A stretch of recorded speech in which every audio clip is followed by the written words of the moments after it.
মানুষ যখন মারা যায় 40 দিন মৃত ব্যক্তির আত্মা তার বাড়িতে আসে, এ সম্পর্কে কোরআন হাদিস কি বলে?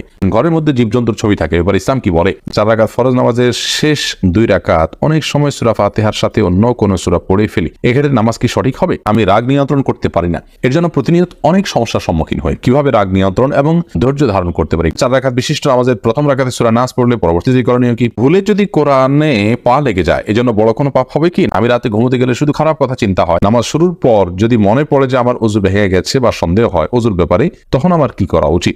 জন্ম মাসে বিয়ে করা যায় না, এটা কি ঠিক? রাস্তার কাদা কাপড়ে লাগলে সেই কাদা নিয়ে কি নামাজ পড়া যাবে? চলুন আর দেরি না করে আপনাদের প্রশ্নের উত্তর দেওয়ার আলোকিত ভবনে আমরা প্রবেশ করে যাই। এরপর রবিয়া খাতুন আপনি লিখেছেন, আমি একজনের কাছ থেকে কিছু ফল কিনেছিলাম কিন্তু সে মারা গিয়েছে, এখন আমি ফলের টাকাগুলো তার বউকে দিয়েছি, এটা কি জায়েজ আছে? জি, তার পরিবারকে আপনি দিয়েছেন, তার যদি ছোট ছোট সন্তান থাকে স্ত্রী তাদের দেখভাল করে, সেই হিসাবে এগুলো সন্তানদের হক, স্ত্রীর কাছে দিয়েছেন, এটা জায়েজ আছে। মূলত মৃত ব্যক্তিকে কোনো কিছু দেওয়ার থাকলে, পাওনাদার থাকলে তিনি তার টাকাটা তার ওয়ারিসদের কাছে পৌঁছে দিবেন, অর্থাৎ ওয়ারিসরা সেটাকে তাদের যে হার আছে সে হার অনুপাতে ভাগ করে নেবেন। অতএব আপনি তার পরিবারের কাছে পৌঁছে দিয়েছেন, আপনার দায়িত্ব আপনি পূরণ করেছেন। যদি তার ছোট সন্তানরা থাকে তাদের জন্য তিনি খরচ করবেন, আর যদি সন্তানরা বড় হয়ে থাকে তাহলে স্ত্রীকে বলে দিতে হবে যাতে যার যার ভাগ ওয়ারিসদের মধ্যে যে যতটুকু পাবে এই টাকার মধ্যে তাকে যেন তারা দিয়ে দেন। অর্থাৎ আপনি আপনার দায়িত্ব পালন করেছেন, কিন্তু এটা শুধু স্ত্রীর একার হক নয়, এ হলো মূল বিষয়। এরপর হারাকাতুল্লাহ আইডি থেকে আপনি লিখেছেন, ভুলে যদি কোরআনে পা লেগে যায় এজন্য বড় কোনো পাপ হবে কি? না, ভুলে যদি পা লেগে যায় তাহলে কোনো বড় পাপ হবে না, কারণ মানুষের ইচ্ছার বাইরে কিছু হয়ে গেলে সেজন্য আল্লাহ তাআলা মানুষকে পাকড়াও করবেন না, কারণ এটা মানুষের সাধ্যের বাইরে। লা ইউকাল্লিফুল্লাহু নাফসান ইল্লা উসআহা, মানুষের সাধ্যের বাইরে কোনো কিছু আল্লাহ তাআলা মানুষকে চাপিয়ে দেন না, বিধায় ইচ্ছার বাইরে লেগে গেছে এর কারণে আপনার কোনো গুনাহ হবে না। তবে হ্যাঁ, আপনি সাবধান থাকতে হবে যেন আল্লাহর কালামের প্রতি অসম্মানমূলক কোনো কিছু আপনার দ্বারা না ঘটে।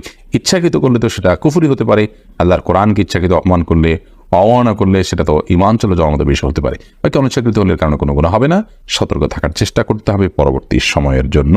পরে প্রশ্ন করেছেন রিপন হোসেন, আপনি লিখেছেন, আমি রাগ নিয়ন্ত্রণ করতে পারি না, এর জন্য প্রতিনিয়ত অনেক সমস্যার সম্মুখীন হই, কিভাবে রাগ নিয়ন্ত্রণ এবং ধৈর্য ধারণ করতে পারি একটু যদি বলতেন। আউযু বিল্লাহি মিনাশ শাইতানির রাজীম, এটা পড়বেন। রাগ উঠলে দাঁড়ানো অবস্থা রাগ উঠলে বসে যাবেন, বসা অবস্থা রাগ উঠলে শুয়ে যাবেন, সম্ভব হলে একটু উজু করে নেবেন, এগুলোর মাধ্যমে আপনি অবস্থার পরিবর্তন করবেন, জায়গা পরিবর্তন করবেন, ইনশাআল্লাহ রাগ কিছুটা কমে যাবে। আর নিয়মিত আপনার বদমেজাজ হয় সেটা নিয়ন্ত্রণ করার জন্য খাবারে আপনি আউযু বিল্লাহি মিনাশ শাইতানির রাজীম পড়ে 7 বার পড়ে ফু দিয়ে খাবার পানীয় এগুলো গ্রহণ করবেন, ইনশাআল্লাহ আল্লাহ তাআলা আপনার রাগকে নিয়ন্ত্রণ করার তৌফিক দিবেন। ধৈর্যশীল মানুষের সংস্রবে থাকবেন, তারা কিভাবে ধৈর্য ধারণ করে এগুলো যত দেখবেন আপনার মধ্যে ধৈর্য ধরার প্রবণতা আসবে ইনশাআল্লাহ তাআলা। কৌশিক সরকার আপনি লিখেছেন, কিভাবে মেধা বাড়াতে পারি? দেখুন, মেধা আল্লাহ তাআলার দান, সেটার জন্য আপনি দোয়া করবেন, নিজের মেধার অপচয় যেন না হয়, অন্য কাজে মেধার ব্যবহার না হয় সেদিকটা চেষ্টা করবেন। আজকাল বিশেষ করে প্রয়োজনের সাথে অপ্রয়োজনীয় কাজে নিজের মেধার ব্যবহার অতিরিক্ত হওয়ার ফলশ্রুতিতেও আমাদের যেখানে মেধার বিকাশ দরকার সেই জায়গাটা সেভাবে হয় না, অতএব সে অপচয়টা আমরা রোধ করার দরকার। সে সাথে আল্লাহ তাআলার কাছে দোয়াও করতে পারেন, সাধারণ দোয়া করবেন আল্লাহ তাআলার কাছে, আল্লাহ যেন মেধা বাড়িয়ে দেন। রিয়াজ চৌধুরী আপনি লিখেছেন, নামাজ শুরুর পর যদি মনে পড়ে যে আমার ওযু ভেঙে গেছে বা সন্দেহ হয় ওযুর ব্যাপারে, তখন আমার কি করা উচিত? নামাজ শুরুর পর যদি আপনার ওযু ভেঙে যায় তাহলে এক হিসেব, যদি সন্দেহ হয় তাহলে আরেক হিসেব। যদি আপনার ওযু ভেঙে যায় তাহলে ওই অবস্থায় আপনি গিয়ে ওযু করে যেই জায়গায় ছিলেন সালাতে সেই জায়গা থেকে আপনি কন্টিনিউ করতে পারবেন, কারোর সাথে কথাবার্তা বলবেন না, শুধু ওযু করে এসে সাথে সাথে সালাত শুরু করবেন, মাঝখানে অন্য কোনো কাজ করবেন না। আর যদি আপনার ওযু আছে কিনা এটা নিয়ে সন্দেহ হয় তাহলে সর্বশেষ ওযুর কথা মনে পড়ে নাকি ওযু যাওয়ার কথা মনে পড়ে? ধরুন আপনার ওযু গেছে এটা আপনি নিশ্চিত মনে পড়ে, কিন্তু ওযু করেছেন কিনা এটা নিয়ে ডাউট হয়, তাহলে আপনার ওযু নাই ধরে আপনি ওযু করে নামাজটা পড়বেন, অর্থাৎ নামাজটা পুনরায় পড়বেন ওযু করে। আর যদি আপনার ওযু করেছেন এটুকু নিশ্চিত মনে পড়ে কিন্তু এরপর ওযু গেল কি গেল না এটা নিয়ে সন্দেহ হয়, তাহলে সেক্ষেত্রে আপনার ওযু আছে, আপনি নামাজ কন্টিনিউ করবেন, কারণ আল ইয়াকিনু লা ইয়াজুলু বিশাক, আর সন্দেহের কারণে নিশ্চিত কোনো বিষয় রহিত হয়ে যায় না। আপনি ওযু করেছেন এটি নিশ্চিত, এরপরে ওযু গেছে কি যায়নি সেটা নিয়ে সন্দেহ আছে, তাহলে এটাকে আর কেয়ার করার দরকার নেই।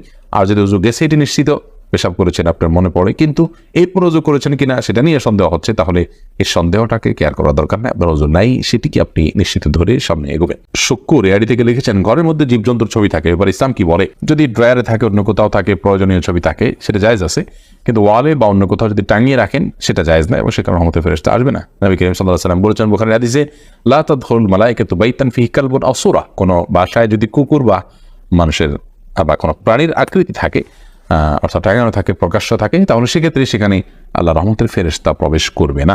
এই কারণে এটি কোনো মুসলমানের জন্য জায়েজ নয়। মোহাম্মদ আহসান হাবিব আপনি লিখেছেন 4 রাকাত ফরজ নামাজের শেষ 2 রাকাত অনেক সময় সূরা ফাতিহার সাথে অন্য কোনো সূরা পড়ে ফেলি, এক্ষেত্রে নামাজ কি সঠিক হবে? 4 রাকাত নামাজে ফরজ নামাজের শেষ 2 রাকাতে যদি আপনি অন্য সূরা পড়ে ফেলেন তাতে আপনার নামাজ হয়ে যাবে, নামাজ হবে না, বাট এরকম নয়। রায়হান মিয়া আপনি লিখেছেন 4 রাকাত বিশিষ্ট নামাজের প্রথম রাকাতে সূরা নাস পড়লে পরবর্তীতে করণীয় কি? পরবর্তী রাকাতে আপনি সূরা নাসও পড়তে পারেন, আর যদি পেছনে সূরা পড়ে ফেলেন তাতেও আপনার নামাজ হয়ে যাবে। কখনো এরকম কালে বদরে হতে পারে, ইচ্ছাকৃত এরকম করলে সেটা অনুচিত হবে, মাকরুহ হবে। আশরাফুল ইসলাম বিপ্লব আপনি লিখেছেন আমি রাতে ঘুমোতে গেলে শুধু খারাপ কথা চিন্তা হয়, খারাপ চিন্তার কারণে ঘুমোতে পারি না, তো আমি কি করে সেটা থেকে মুক্তি পাবো যদি একটু বলতেন। খারাপ কথার ধরনটা কি ভাই বিপ্লব, সেটা বলতে পারলে বোধহয় আমরা আপনাকে সহযোগিতা করতে পারতাম একটু ভালোভাবে। খারাপ কথার মানে যদি হয় যে আপনি বিভিন্ন পাপ এর কল্পনা জল্পনা করেন, তাহলে সেক্ষেত্রে তো আপনি কল্পনা জল্পনার কথা মাথায় আসার সঙ্গে সঙ্গে আল্লাহর ভয়ে, আল্লাহর কাছে পকড়াওর ভয়ে আপনি সরে আসবেন। ইচ্ছাকৃতভাবে মনে মনে জেনার কল্পনা করা, চিন্তা করা, এগুলো তো হারাম। আল্লাহ তাআলা আমাদেরকে হেফাজত করে হারাম কাজ থেকে নিজেকে বাঁচিয়ে রাখতে হবে, এবং এটা এক প্রকারের জেনা, অর্থাৎ আমি মনে মনে চিন্তা করলাম, সেটাও কিন্তু মনের জেনা হয়, বিধায় এখান থেকে বাঁচিয়ে রাখতে হবে নিজেকে। আর খারাপ চিন্তা বলতে যদি হয় আল্লাহ তাআলা সম্পর্কে নেতিবাচক কোনো চিন্তা আসে, তাহলে সেক্ষেত্রে বাম দিকে থুতু ফেলে আমানতু বিল্লাহি ওয়া রাসূলিহি পড়বেন। আর মনে রাখবেন এই আল্লাহ সম্পর্কে বাজে চিন্তা আসলে এটা আপনার একটা ইন্ডিকেট যে আপনার মধ্যে ঈমান আছে, শয়তান আপনাকে ঈমান হারা করার চেষ্টা করছে, অর্থাৎ আপনি শয়তানের উপস্থিতি এখানে টের পেয়ে আল্লাহর প্রতি আরো ঈমানকে শক্তভাবে আপনি ধারণ করতে পারেন ইনশাআল্লাহ। তার মোহসেন এআইডি থেকে আপনি লিখেছেন রাস্তার কাদা কাপড়ে লাগলে সেই কাদা নিয়ে কি নামাজ পড়া যাবে? রাস্তার যে কাদা আছে এটা কাপড় লাগলে নামাজ পড়তে পারেন, কারণ এটা নাপাক নয়, অপরিচ্ছন্ন হলো নাপাক নয়। অম্মে ফারিয়া আপনি লিখেছেন স্বামী যদি ব্যাংকে ডিপিএস করে তারপর ওই টাকা উঠানোর পর সংসারে খরচ করে, তাহলে কি স্ত্রী হিসাবে জেনে শুনে সে টাকা খাওয়া যাবে? যদি পরিপূর্ণভাবে হারাম এরকম কোনো উপার্জন স্বামী নিয়ে আসেন এবং আপনার কাছে বিকল্প না থাকে, তাহলে অন্য উপায় হিসাবে আপনি তার অধীনস্থ হিসাবে এটি আপনি ভোগ করতে পারেন। কিন্তু সেক্ষেত্রে নিয়মিত এরকম করলে আপনার বিকল্প হালাল উপার্জনের পথ বা হালাল ভাবে জীবন ধারণের পথ আপনার খোঁজার চেষ্টা করা উচিত। জান্নাতুল ফেরদাউসী আপনি লিখেছেন মানুষ যখন মারা যায় 40 দিন মৃত ব্যক্তির আত্মা তার বাড়িতে আসে, এ সম্পর্কে কোরআন হাদিস কি বলে? না ভাই, এরকম কোনো কথা নেই। মানুষের আত্মা বাড়িতে আসার মতো কোনো কথা কোরআন হাদিস দ্বারা প্রমাণিত নয়। এগুলো বরং হিন্দু ধর্মাবলম্বীদের বিশ্বাসের অংশ। তারা কোনো কোনো ক্ষেত্রে মৃত ব্যক্তির আত্মা বাড়িতে আসে, বিভিন্ন রূপ ধারণ করে আসে, ভয় দেখায় বা নানা রকমের কথা তাদের মধ্যে প্রচলিত আছে।